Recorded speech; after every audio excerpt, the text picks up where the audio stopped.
I will go ahead and get started a couple minutes after 3. I guess I have that session where everybody wants to go take a nap now. So I'll do my best to keep you all awake. I kind of want to take a nap too, I get it. Hi, I am Alan C. Smith. I've been writing LabVIEW for 26 years now. I've been an architect since 2004. I'm also CLA, CTI, and Lab champion. Yeah, it's been doing this a while. I've been an alliance partner. I have worked for alliance partners. I did 6 years in system engineering at NI, and now I'm back to being a consultant at a partner. When I was at NI, I got involved in Active Framework before I came to NI, before there was an Active Framework.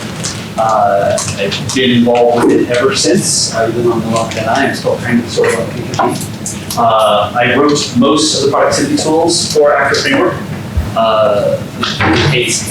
That's my fault. That's okay. I wrote the course on active-oriented design in LabVIEW, and I still teach it. I'm still an instructor. So I've been busy with it for a long, long time. Hey, is that course available using the self-paced? No, not available for self-paced. Maybe get there someday, eventually, possibly. But it's an advanced course, and having conversations in the room is actually a large part of why we do it. Talk to me if you have an offering in your area. I can sometimes help make that. And I assess those courses, but I can sometimes help. Anyway, back to topic. One of the cool things. I don't want to bother with the mic, that's okay.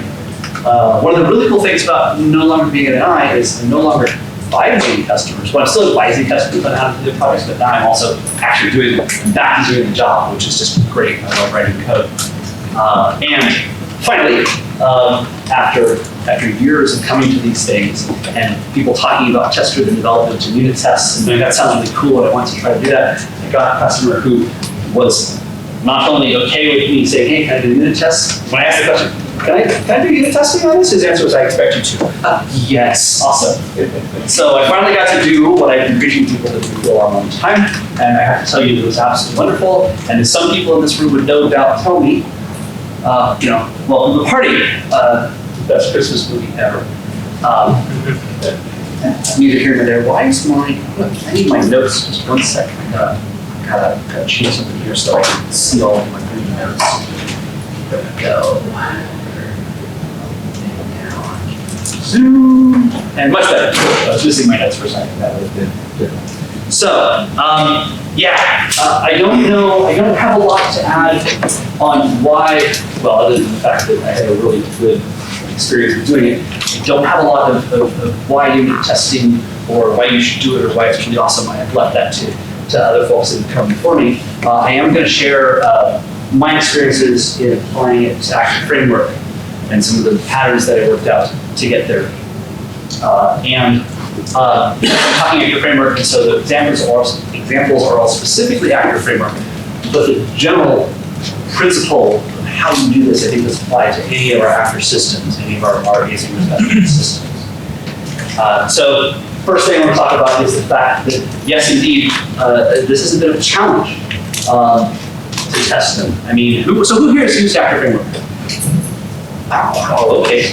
And some folks have tried it. Some folks hate it. What would you say is like one of the hardest things when you start an Active Framework to actually figure out what you're doing? In my case, is the actor model. Okay. How it behaves and the rules behind that. Okay, so I had a leading question and expecting a certain answer, and of course, the guy who volunteers the answer does not give me the answer that I want, but that's okay. Well, Mr. Murphy is a frequent guest at my presentations.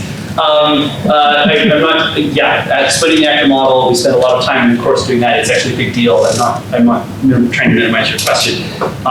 When I talk to folks who are, from a practical standpoint, trying to use Active Framework, the thing that breaks is, oh my God, I have this big thing of actors, and I can't fight. I don't have it all in front of me, right? The concepts are very important and sometimes a little slippery. So I agree that there's some conversation about that happen.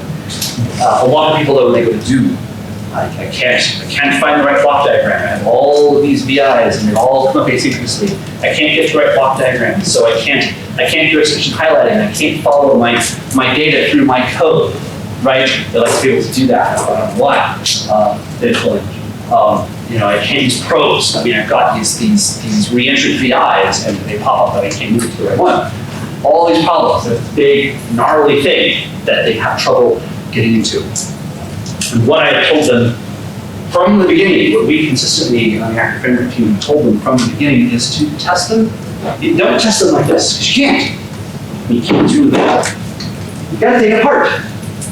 You have to pull those component pieces out and you have to put them on a bench in front of you. And you have to test them by themselves individually and make sure they do. I mean, we go so test your actors individually. Teach that in the course. This is a part of the slide from the section that's actually talking about distributed systems, but it applies.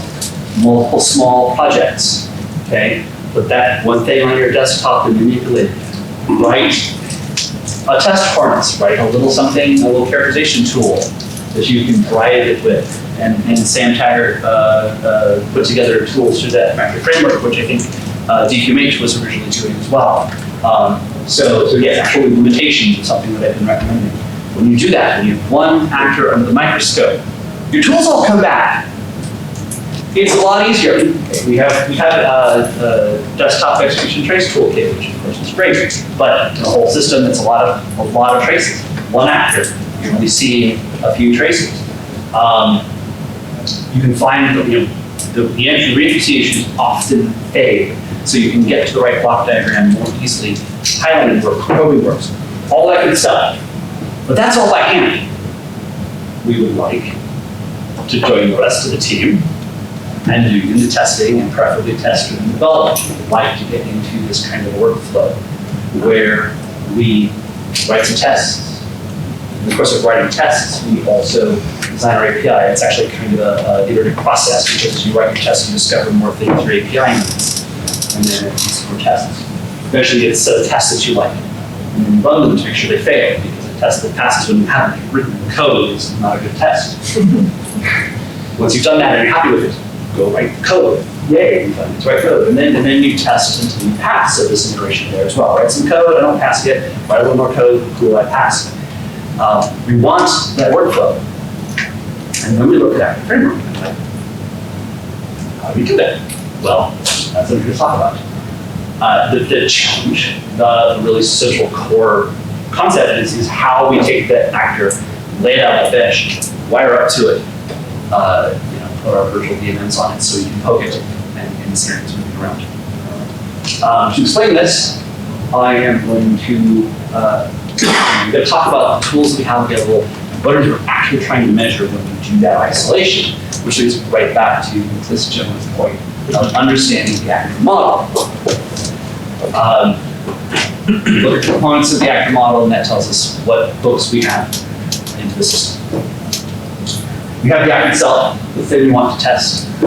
Okay, data, behaviors, threats, go ahead. Actors talk through messages, right? So we exchange a chunk of data in the form of a message, which includes the instructions on what to do with the data. Then, of course, we also have message transport, which is the thing we use the data around. So that's what we have. That's what we have to work with to manipulate the actor. What are we going to do? We're going to grab its cue and we're going to send a message. That's how we stimulate it. Okay. Well, what do we expect to happen when we send an actor message? One of three things. Only three. The actors are incredibly complex. They do lots and lots of cool stuff, all of which fits into three categories. Actors can send a message. Send a message to the actor, they send the message out. They can launch other actors. Okay. Or they can change how they respond to the next message they receive. You can change their internal state. Okay? So those are really the only three things we're testing for. A particular message, change its state, or launch actor. Except we don't really have to test for launching an actor. Because if we're expecting a message to show up somewhere into an actor that we've launched, and we don't get the message, clearly we didn't launch the actor. So we never do the test for that directly. We kind of get, I won't say no. But I have not found that I have needed to test directly for launching an actor. So that's what our actor looks like, on our dissection table. For some reason, I'm imagining, frogs from when I was in grade school, and the frog got hitting it out and pointing to organs. I don't know why. We have our actor under test. We will send it a message. We will look for messages to come out in places we expect them to come out, on queues that we expect them to come out on. When we get that message, we will inspect it and see if it has the data that we expect it to have. That's right, type in my data. And that'll be either for caller or nested. Or we'll just get the actor itself and we will inspect the actor and see if it changed the way we expect it to change. Okay, that's a great concept. How do we do it? Well, sending a message to our actor under test is pretty much a trivial exercise. And it doesn't matter if it's a message that would come nominally from our caller or a message that would come nominally for our nested. We don't care, because as far as the actor under test is concerned, it only has one queue and only gets data from one source. Okay, we just need the actors and queuer, and we're in business. Now, this is from the test code. You will note that I'm not using launch root or launch nested. I'm using the original launch actor from 2012, 2013 timeframe. It is deprecated, semi-deprecated. I've had a couple of conversations with Stephen, and it's not really ever going to go away unless I get something that gives me this functionality back, because I need it for testing. It's still a part of the actor class. It is still inside of actor LD class. You just have to go find it on your own. So you go and grab that, and you launch your actor, and then it'll be cured. So you can call that from any VI. Nothing special about it. If we're emulating our caller sending a message, we just have our test. So our test harness calls launch actor, and then we want to have our caller send a message. We just, of course, send a regular message. Message is the same thing. Put a message on, and it shows up. Now that message is probably going to be, well, until May. It's going to be an abstract message for now. We'll fix that. But it's this is the easy part. It's just sending messages to our actor to simulate it. Gets more interesting when we have to get that message back and then to analyze. So if our actor under test sends a message out, it's going to send it to a caller or a nested. Yes, we sometimes allow computer transmissions, but they're not fundamentally different. An actor sending a message to a caller, we have to have a caller's queue in order to intercept a message and inspect it. That's really actually pretty easy as well. When we launched our actor using the original launch actor, we did have to obtain a message queue. And in the course of obtaining the message queue, while we get the queue version of that, we can also get the DQ version. So any messages that our actor under test is going to send to its caller will just show up there. That's easy. We got that when we launched the actor. Of course, that will likely be an abstract message until, again, May, hopefully. But not really difficult to do it. Intercepting messages for a nested actor. Now, those are just going to be regular old messages, no big deal. But the interception is a challenge because you don't normally have access to that. We're very, very hard to abstract away or obfuscate away these things. You can't just grab nested actors in the queue or intercept messages that like that. So what do we do there? Who sat in Sam's session, because he kind of gave away this part of my show, talking about his Mock-up. not his mock-up. Spies. His spy, it's a spy. I'm going to put a spy in there. What was the category of the double? What was the Test double. Test double. Thank you. Yeah. So basically, we need an actor stuff. We need a test double. We need a spy, essentially something that will grab this information and throw it back to us in some way. I was calling it an actor stub, but that's the category of thing that it is. So what's an actor stub in this case? Well, it is just a really, really simple actor. It is an actor that does basically one thing. It has an enqueuer that I gave it, and then it provides an override of received message. Who has heard or used the received message override in actor framework. Obviously, the guy who wrote it, and I know why he used it, because I helped publish the package that he used. Stefan Nana's tutorial, I think, uses it too. Okay, so a couple people know about it. I'm not surprised that most of you haven't heard about it, because it's probably, in regular production code, I would hazard a guess that it's probably the least overridden part of the framework. Most of the time you're not going to need it. What is it? You ask. Well, received message shows up in, that's channeling actor core. It's where you pop off a message. This is received message right here. And that's what it does. It receives the message and it handles it. The default behavior is to simply invoke message do. That's all that's, well, we tell you to receive the message. So an actor stub, our spy in this case, is actually going to override that. And why would he do that? Well, he overrides it to just forward that message to the enqueuer that I provided to it. So in this way, my test harness has provided an enqueuer to this actor stub. The actor stub caught a message from our actor under test and throws it onto that queue, write it down, inspect it. You don't want to forward all of your messages. You don't want to forward stop, because we would like our nested actor stub to actually stop when we stop our tests. Otherwise, you have to crash out a VI tester in LabVIEW, and that's just a drag for everybody. And then there's this test little, AF debug message called register actor message that actors send to themselves as part of the debug trace registration. And it is it's kind of a pain in the butt. It doesn't hurt you to not to forward it, to not handle it locally, but it means that your test harness is going to be getting these register actor messages back. And you won't have to handle it if you don't have to. So you'll filter for those two. Now, what we're going to do, again, Sam did a great lead into exactly what we're talking about here, is we are doing dependency injection. We're going to put this into our actor in place of something else, in place of the real nested actor. And that's going to involve some low coupling and some interfaces in the not LabVIEW 2020 version of interfaces. So a class that's interface as opposed to an interface. An actor interface is just an actor that provides all abstract messages.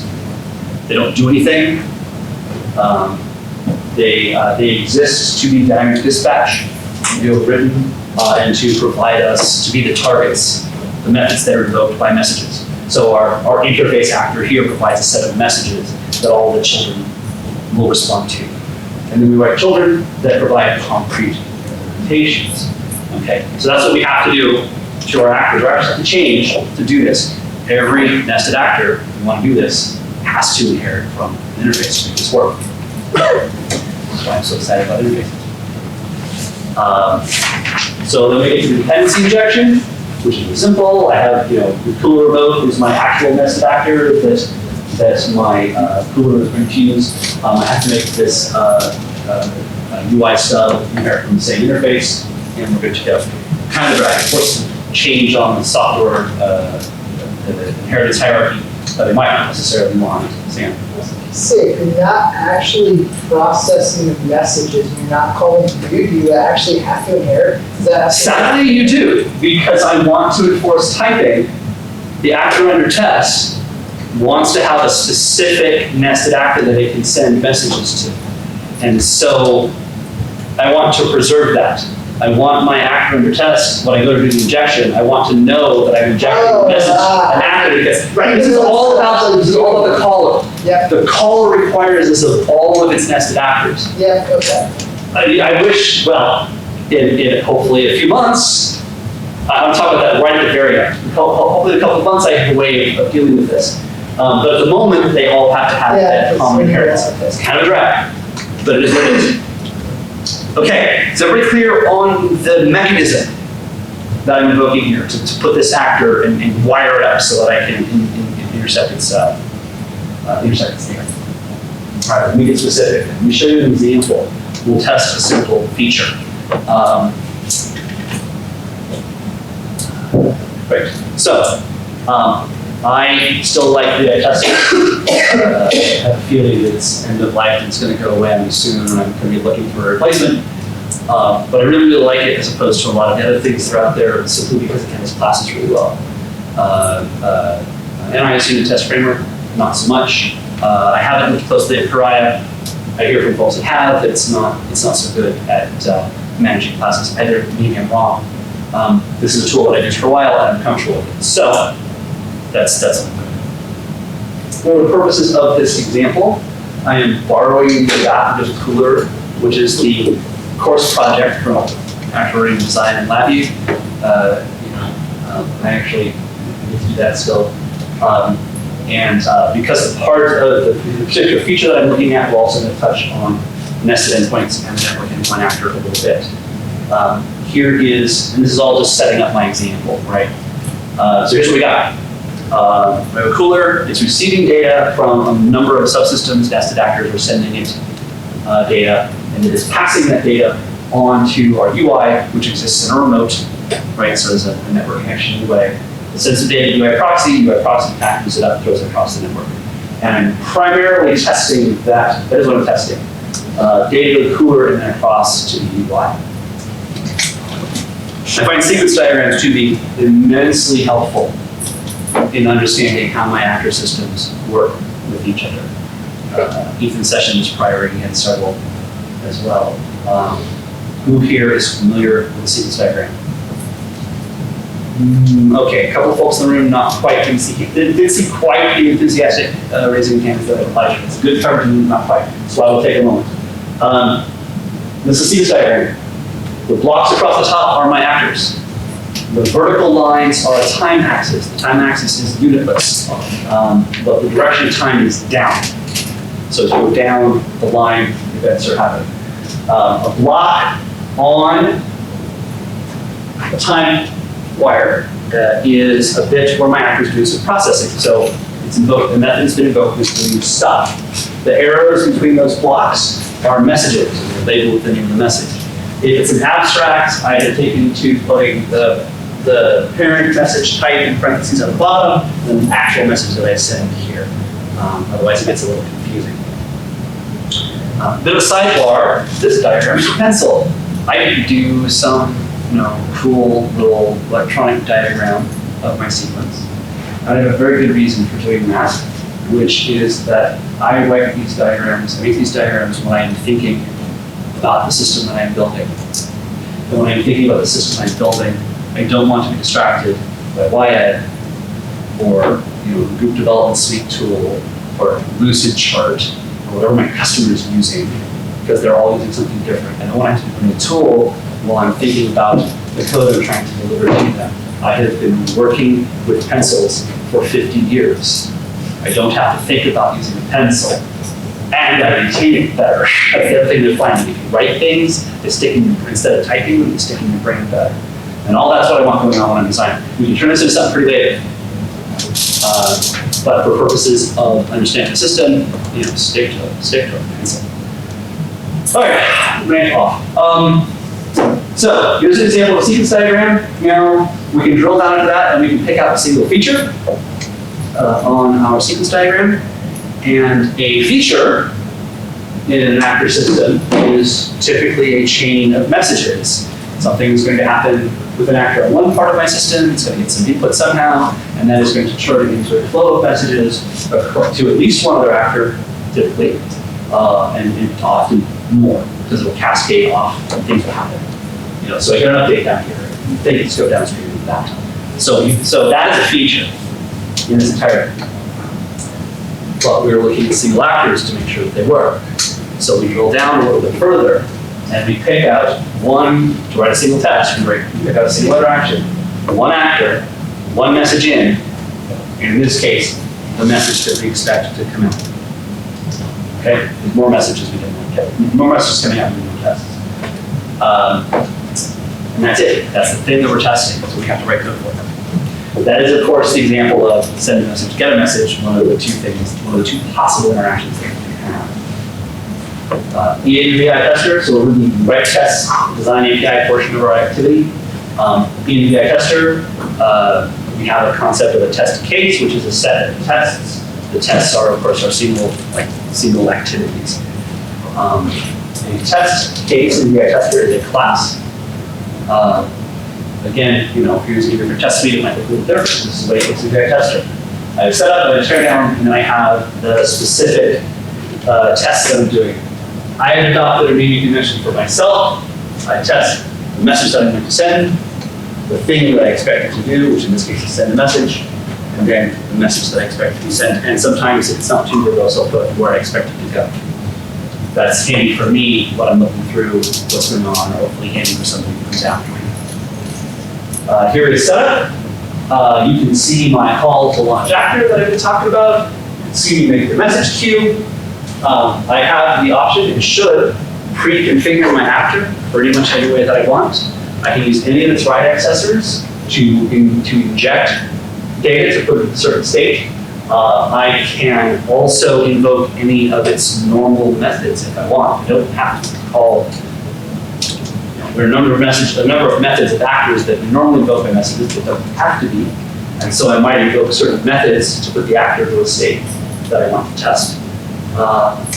And that, by the way, is what determines what my test case is what, this set of tests require a common pre-configuration of the actor.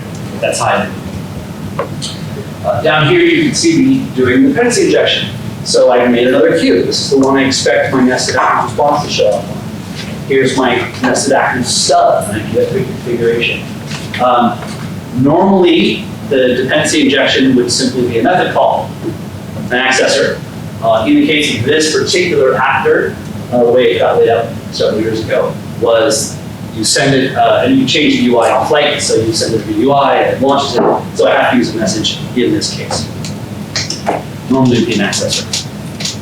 The actual unit test looks like this. I send the actor the message, like I said I would, with the data that I expect to inject. I wait on the UI stuff, enqueue, and then I do an evaluation on the end. Did I get the message that I expect? I can do a simple equals comparison of the two classes, which is nice. VI tester does have a pass if equal. They'll take two pieces of data and do the compare for you. It doesn't work on classes for some reason. So I have to manually compare. A couple of low-level tactical tips for you. Do make sure you set a timeout on the DQ. Because if you don't, remember that we haven't written any code to back this up, right? And so, if I don't pause there, if I don't put a timeout there, I'm gonna wait for a message that never shows up. Once again, I crash out LabVIEW, drag. So make sure you put a timeout there. The two more specific is not technically required, but it's very, very handy. It does two things for you. Sometimes I don't put it by the way, sometimes I don't. But there's two very important things for you. The first is, again, we can get to our highlight, execution, and our probe tools. I can put a probe on the wire downstream of the two more specific, and I can see the class's data. So when I get the whole, I got my class back, but I got the wrong data. Okay, what's going on there? I can go do a little probe inspections, which is nice. And then, of course, doing the cast actually does an initial vet of did I get the right message or did I time out? Did I get the wrong message? Did I time out? In that case, I'll get an error 1448, and I know that it's the message I expected. So those are little tips.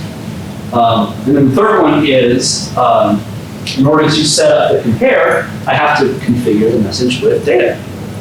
Yeah? You mentioned that you don't use the launch root actor, but you didn't mention why. Oh, because if I, here. I have to be able to put the queue on here. Oh, and the other one doesn't have. And launch root doesn't do that. Yeah, launch root actually abstracts it away. That's the whole point. Okay. Sorry, I thought it was right. Okay. Yeah, so messages, you've got to be able to set up a message for the compare. You got to put data on the message. That message is to class. You can stick a write accessor on there. We don't normally do that. The tool support doesn't do that, but I've been doing it with my testing. Honestly, it's not a big deal. If you're using time-delayed message or you're using self-addressed message and a message has data, you have to do this anyway. You teach the class, it's a valid technique. No harm is done. So do that if you're doing the testing. Teardown is no big deal. I'm just stopping my actor and releasing my queues. So I have my test written, I test it, I run it, and it fails. It returns actually error 1448, no message came back to me. Now I get to go write some code. Of course, what I was finding in the course of this year and a half I've been working on this project is by the time I got here, it was almost boring because I had so thought about what it was I needed to write and what I expected it to do that, by the time I got here, I actually write that now. I've already know what I'm supposed to do. Click done, right? Sometimes it's a little more interesting than that. So usually there was not a lot going on there that was of great interest.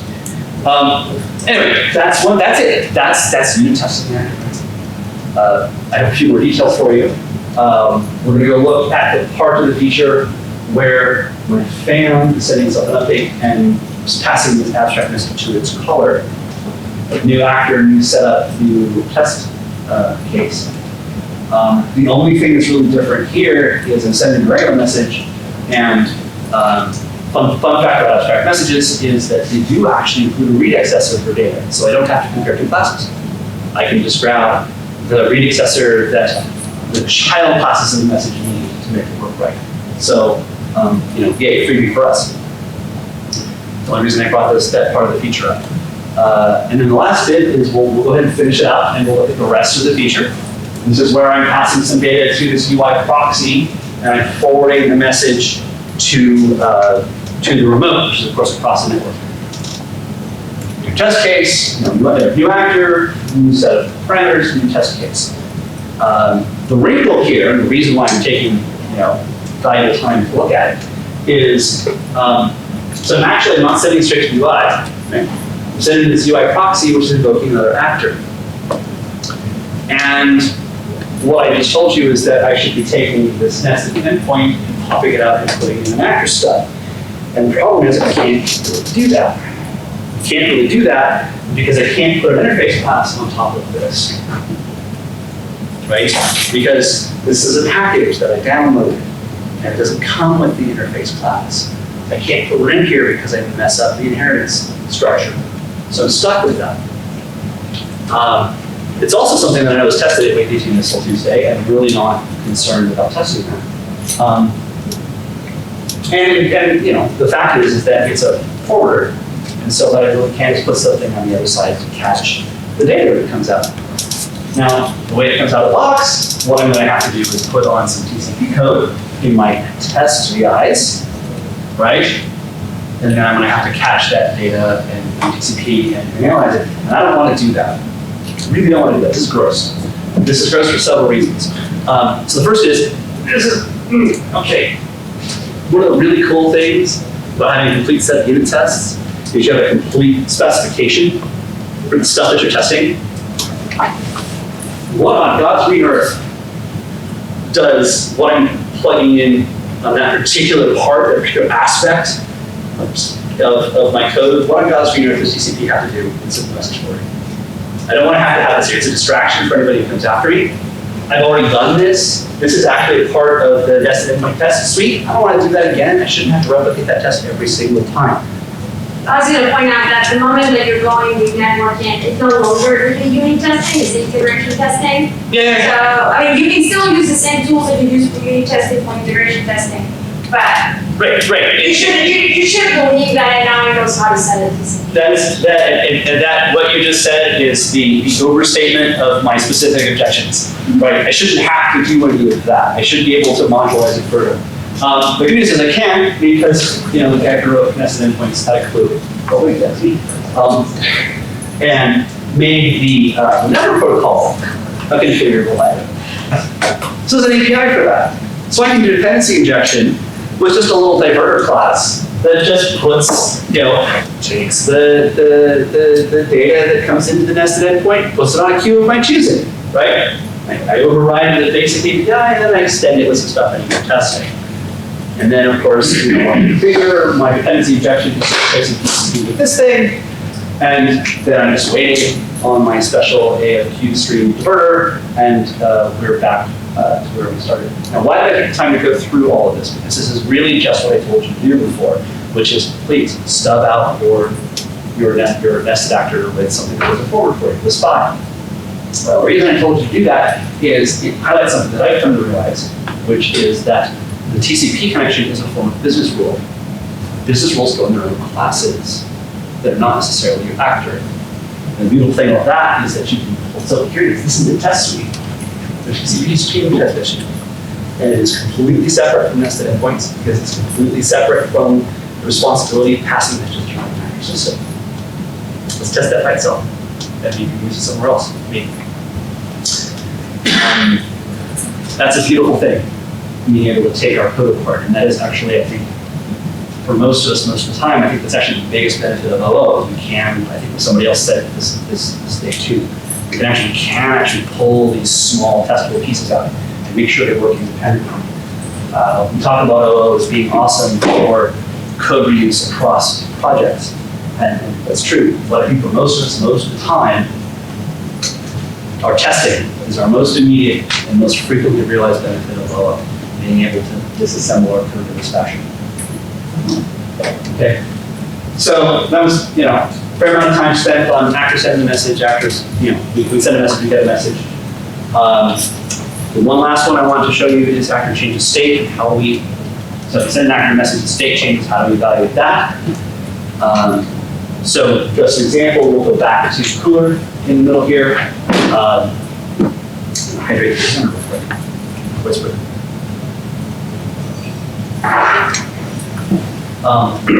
So the idea is you connect your UI to your process running remotely. You would like to immediately get all your status data. You don't want to wait for one of the components to push an update because that might be a while. Cooler has to cache those tag values to send. We want to test the caching. We want to make sure that when an update fan status message comes in, we hold on to that fan status.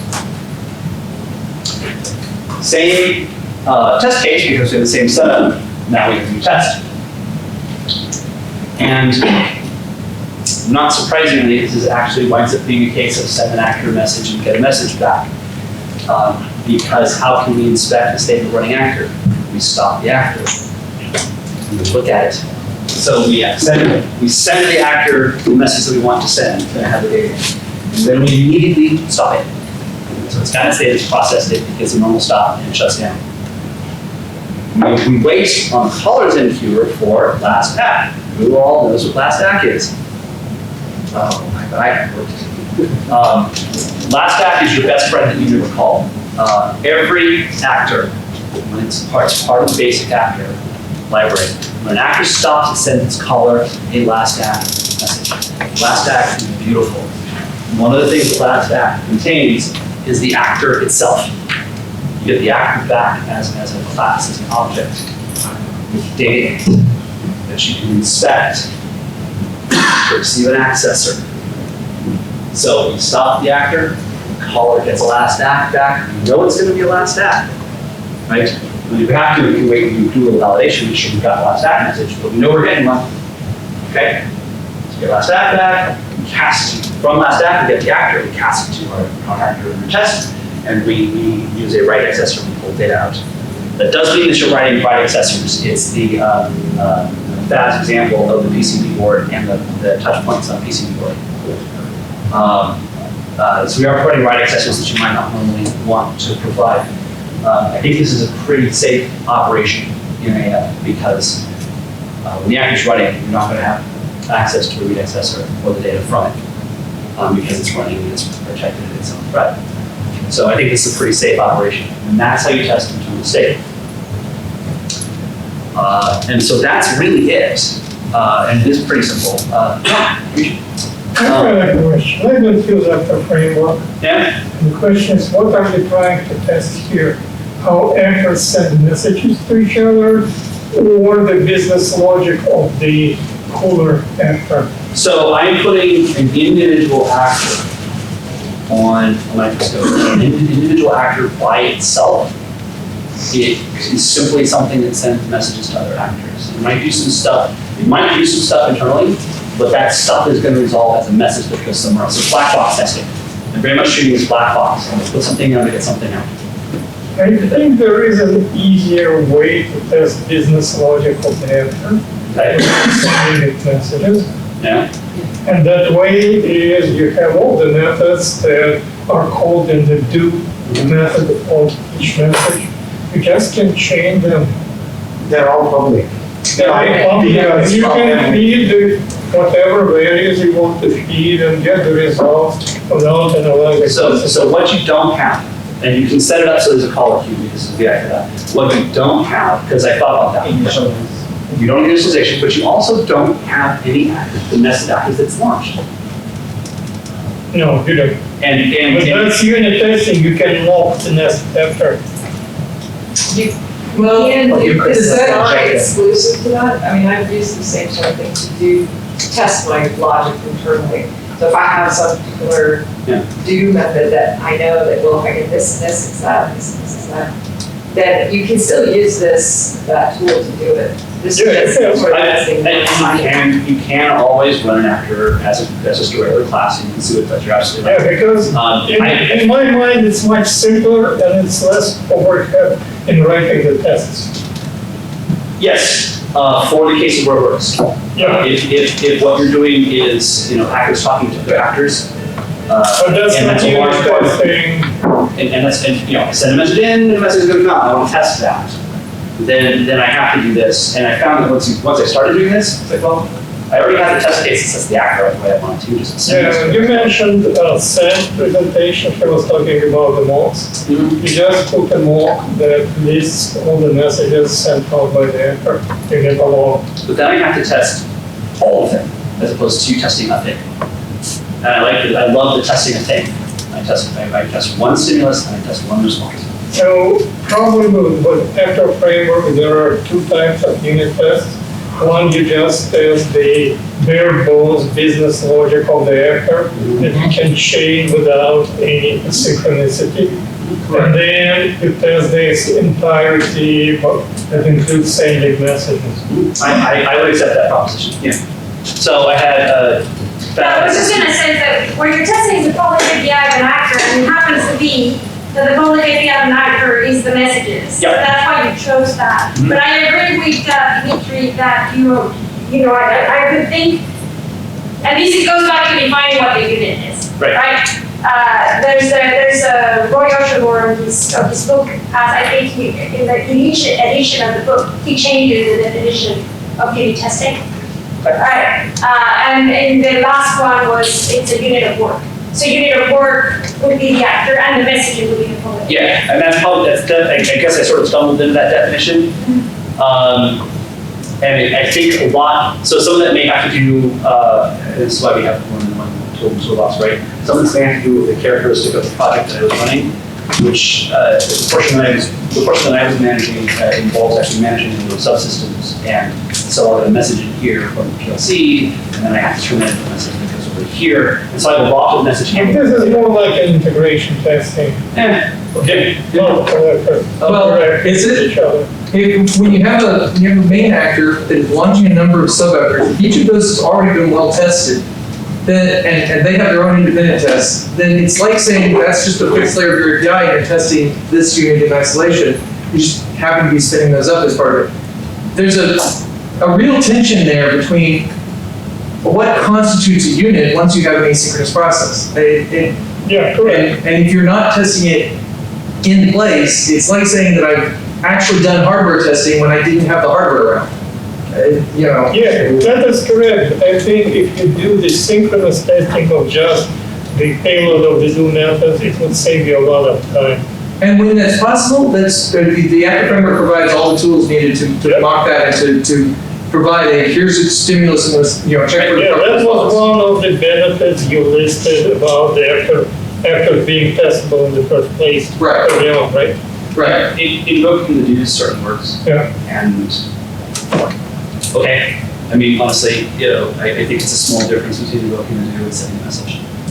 And like I said, You need to get more planning in place to send the receive message. yeah, but I do a few of them. But you're also testing the message logic that bundles all the stuff up, right? So if you ever added any extra data or moved stuff around, then you're testing that. And you have to spend the nested. And some of these stuff can be template tags, right? And there's James McNally has a post on the toolkit that he has comes with a template for the given, then, when. And on his blog post when he introduced that, I think it was, I don't remember the name of the guy, but there was on the discussion, he has tips on how to modify the JKI tester so it pulls out your own template. So since you are creating unit tests for actors, I think a lot of that typing that you're having to do could be on a template class, and then the template test class, and instead of using their menus to create your test, you could use that, and that would, because you don't even need a scripting. Yeah. It's just really if you want. You know, it's like Sam said, and you probably said at some point, most of my unit tests are, you know, especially if it's the same set of messages. Sometimes I have to send 2 or 3 messages to get the actor I want it to go, right? It's like this same set of 2 or 3 messages, and I'm testing 4 results. Copy, paste, copy, paste, copy, paste. I mean, copy the method to a new method. And away I go. And I'm sure there's, templating would be great. It would save a lot of that time, I'm sure. I think there's also some really interesting things you could do because the test cases are classes. 4 minutes. Okay, so I will move this along. More questions after. I have a couple of things I want to get to before the end. So cost analysis, why I'm so terribly excited about this. And I have the benefit of working on one project with lots of unit tests and another project with none. And at the same time, I'm working with both. And and I'm responsible for both. So, what does it cost? Oh, it's so expensive to do unit testing, right? Well, what do I have to do for this? I have to write a specification.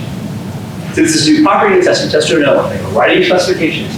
Then I have to write the API for my actor test and whatever nested actor I happen to be interfacing with for my calling actor. So I've got to write some methods that are empty initially, and I've got to write the messages that go with it. Well, that's as strict as easy. And then what do? Once I've got my test, I code the unit test stuff. I write that code. When I've done all of that, I go and I fill in the actor's methods of the tested actor, just the tested actor, not others.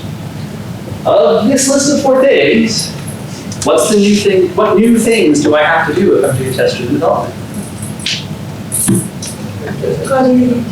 That's it. That's it. I got to write an API anyway. Got to fill in the methods. I mean, before I was doing unit testing, I didn't have to write a specification. Well, okay, for certain definitions, I not have to. I probably should have been. So all it's doing is making me do stuff I should do anyway. Yeah. So there's a big discussion about TDD, what really stands for. Is it test-driven development or test-driven design? Yeah. Right? And it is because you're doing. Yep. It's influencing how you're designing your. Yeah, absolutely. Okay, so I got to move on. I got 2 minutes left. So that's what it cost me. Not much.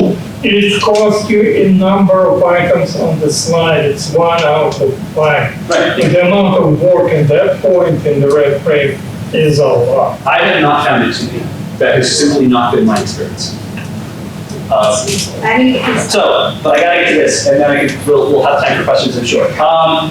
What does it say? Well, regression testing, that's the one everybody shouts out about, is trivial, right? Oh my God, I changed something here. I'm gonna go run all of my tests. I'm gonna go play with my dog, and when I come back, I know if I wrote anything else. Cool, awesome. The other thing, and this was a little bit of a surprise to me, was what it saved me on bug detection and integration. And I have a really super detailed, highly accurate, deeply researched Pareto chart breakdown of the sources of errors. Yeah, okay, right. 90% of internet numbers are made up. Bugs and discovery integration, put it all together and run it in, some of my desktop without hardware hooked up. I will tell it to do something and nothing happens. That's my bug. That's what I get. That's the category of bug I get at this stage. And when I go and I look, it is invariably that I did not do proper binding of the abstract message the nested actor is going to send and the concrete implementation that the caller wants it to send. Well, we're going to have that go later shortly. So I have that as a category. Another category that I have when I go, in this case, I'm running it on an RT target and I've got the post communication. So I put it on the RT target and I run it. And something doesn't happen. I send it a message, I give it some stimuli, and nothing happens. And that is just about always, maybe not 100%, but like 7% of the time, it is simply that I forgot to make sure that my receiver across the internet boundary actually loaded the message into memory. Also an easy fix. Both of these cases, I know where to look and I know where the problem is. And I can solve them very, very quickly. That leaves me with the final integration stuff when I actually plug in everybody else's stuff, and then lots of things don't work. The bar is probably a little larger than that, but still not very large.